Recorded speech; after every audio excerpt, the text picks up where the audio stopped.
Hello student, हम सभी class 10 क्षितिज भाग 2 काव्य खंड सूरदास के पद हम सभी पढ़ते हैं। इसमें सूरदास जो है वह भक्ति काल के बहुत ही जाने माने कवि माने जाते हैं, जो कृष्ण भक्ति शाखा के कवि कहे जाते हैं। इन्होंने कृष्ण के अनन्य प्रेम को दिखाया गया है। इनकी रचना जो है सूरसागर, साहित्य लहरी, सूर सरावली, इसके माध्यम से सबसे ज्यादा इनकी रचना जो है प्रसिद्ध हुई वह थी हमारी सूरसागर। सूरसागर रचना को काफी लोगों ने पसंद किया था। इनका जन्म जो है 1478 ईस्वी में हुई थी और इनकी मृत्यु 1583 ईस्वी में हुआ था। सूरदास को वात्सल्य तथा श्रृंगार रस का श्रेष्ठ कवि माना जाता है। अर्थात रस जब हम पढ़ते हैं तो रस में हमारा एक रस आता है श्रृंगार रस। श्रृंगार रस जो अस्थाई भाव होता है प्रेम। श्रृंगार के दो रूप होते हैं, एक हमारा होता है संयोग श्रृंगार और दूसरा होता है वियोग श्रृंगार। संयोग श्रृंगार के अंतर्गत मिलन रूपी जहां नायक और नायिका के मिलन रूपी भाव आते हैं वहां हमारा संयोग श्रृंगार होता है, और जहां नायक और नायिका के विछुड़न रूपी भाव आते हैं वहां हमारा वियोग श्रृंगार होता है।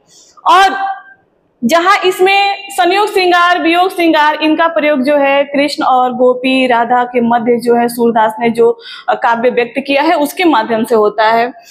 फिर क्या है वात्सल्य रस। वात्सल्य रस जो है श्री कृष्ण के बचपने को उनके माता पिता के द्वारा देखकर किस प्रकार प्रसन्न होना, अपने बच्चे को खेलते हुए देखकर, अर्थात एक माता पिता का अपने पुत्र के प्रति जो प्रेम होता है वह प्रेम वात्सल्य रस के अंतर्गत आता है।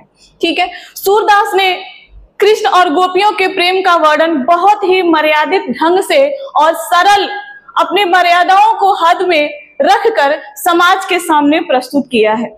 ठीक है, पाठ्य पुस्तक में सूरदास का ग्रंथ, यानी हम जो सूरदास के पद पढ़ने जा रहे हैं वो हमारी पाठ्य पुस्तक जो सूरदास की रचना है उसमें भ्रमर गीत से लिया गया है। सूरदास की रचना में एक काव्य है भ्रमर गीत, वहां से लिया गया है।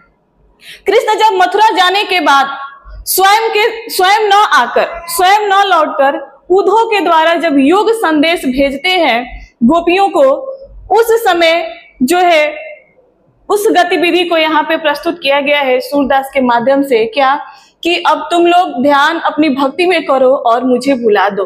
अर्थात उद्धव के माध्यम से श्री कृष्ण संदेश भेजते हैं और कहते हैं कि तुम जो है अब अपना ध्यान जो है योग साधना में रखो और हमें क्या करो, भुला दो। अब हम लौट कर वापस नहीं आ सकते हैं। उद्धव ने गोपियों को यह संदेश दिया, उन्होंने संदेश भेजा कि वह मोह को त्याग दे, यानी अपने जो मोह माया है, हमसे जो तुम्हारा मोह है, प्रेम है, उसको त्याग दो और ज्ञान का सहारा लेकर अपनी विरह वेदना को शांत करो। अर्थात ईश्वर की भक्ति में खुद को लीन करो, हमसे मोह त्यागो और जो तुम विरह वेदना में जी रही हो ईश्वर में खुद को समर्पित करके और उसको क्या करो, शांत करो। आगे क्या कहते हैं कि जब उद्धव गोपियों से मिलने आए तो सब स्त्रियां थी, गोपियां उद्धव के बहाने, उद्धव का जो है काफी स्त्रियां सभी मजाक बना रही हैं। इसमें इस पंक्ति में उद्धव और गोपियों के बीच दुख का जो है संवाद यहाँ पे व्यक्त किया गया है। होता यह है कि गोपियां जब उद्धव संदेश लेकर आते हैं तो गोपियां अब डायरेक्ट बातें ना कह के वहां पे जब ये लोग बात कर रहे होते हैं तभी एक वहां पे भौरा आ जाता है। अब उस भौरे को बोल बोल के भौरा सारी बातों को सुनता है, उनसे कह कह के वो सारी बातें उद्धव से कहती हैं। यहाँ पे उद्धव के जो हमारे पद हैं इसमें पहला पद हम सभी पढ़ते हैं। पहला पद ये है, उद्धव तुम हो अति बड़ भागी, अपरस रहत स्नेह तगाते नाहिन मन अनुरागी। पुरैन पात रहत जल भीतर तारस देह न दागी। ज्यो जल माहम देह की गागरी बूंद न ताको लागी। प्रीति नदी में पाव न बोरियो दृष्टि न रूप परागी। सूरदास अबला हम भोरी गुर चाट ज्यो पागी।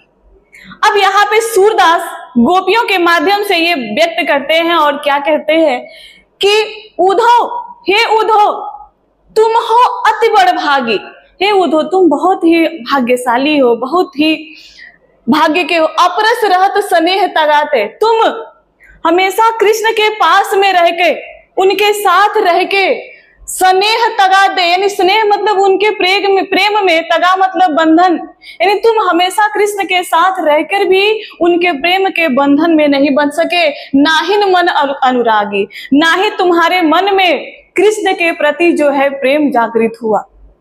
तुम उनके साथ ही रहे, लेकिन तुम्हारे मन में कृष्ण के प्रति प्रेम जागृत नहीं हुआ। पुरैन पात रहत जल भीतर, पुरैन मतलब होता है यहाँ पे कमल, पात मतलब पत्ता, कमल का पत्ता रहत जल भीतर, यानी कमल का जो पत्ता है, कमल जो खिलता है वो कीचड़ में खिलता है, हम सभी जानते हैं। वो जो कह रहा है कि वो पूरे जल के ऊपर ही रहता है, लेकिन तारस देह न दागी, वह पानी के एक भी बूंद को अपने शरीर पे रुकने नहीं देता है। कौन? कमल का पत्ता, यानी उसके एक भी बूंद जो है उसके ऊपर टिकता नहीं है, उसका दाग नहीं लगने देता है।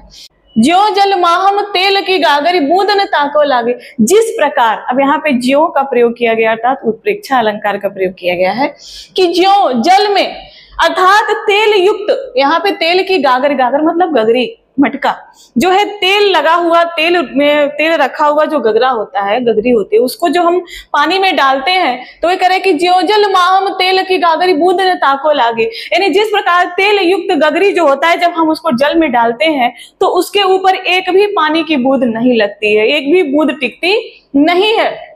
आगे क्या कहते हैं कि प्रीति नदी में पांव न बोरे हो दृष्टि न रूप परागी, प्रीति नदी अर्थात प्रीति रूपी नदी, रूपक अलंकार का प्रयोग किया गया है, अर्थात प्रेम रूपी नदी में। अब यहाँ पे गोपियां जो है सूरदास से कहती है कि तुमने प्रेम रूपी नदी में कभी पांव ही नहीं डाले, पांव न बोरे हो, यानी तुम प्रेम रूपी नदी में कभी पांव नहीं डाले। दृष्टि न रूप परागी, दृष्टि यानी तुम्हारी आंखों ने उस श्री कृष्ण के प्रेम सौंदर्य को नहीं देख पाया। सूरदास अबला हम भोरी गुरचाट ज्यों पागी। अब सूरदास कहते हैं गोपियों के माध्यम से, गोपियां क्या कहते हैं? हम अबला नारी हैं, हम भोली, अबला भोली भाली जो है गांव की नारियां हैं। गुरचाट ज्यों पागी, जिस प्रकार गुड़ पर चींटी जो है जब जाती है गुड़ का रस लेने के लिए तो वो गुड़ में ही चिपक जाती है और चिपकने के कारण जो है वह अपने प्राण त्याग देती है। ठीक उसी प्रकार हम श्री कृष्ण से इस प्रकार लिपट चुके हैं कि अब हम उसी में अपने प्राण त्याग देंगे, अब हम उन्हें छोड़ के नहीं जा सकते। अर्थात ये तुम्हारा योग संबंधी जो ज्ञान है वो तुम हमें न दो। ये सारी बातें जब सुनती हैं तो उन्हें विरह वेदना में डूब जाती हैं कि हम अपने दुख अब किससे कहें, हम श्री कृष्ण का इंतजार कर रहे थे और वो नहीं आए।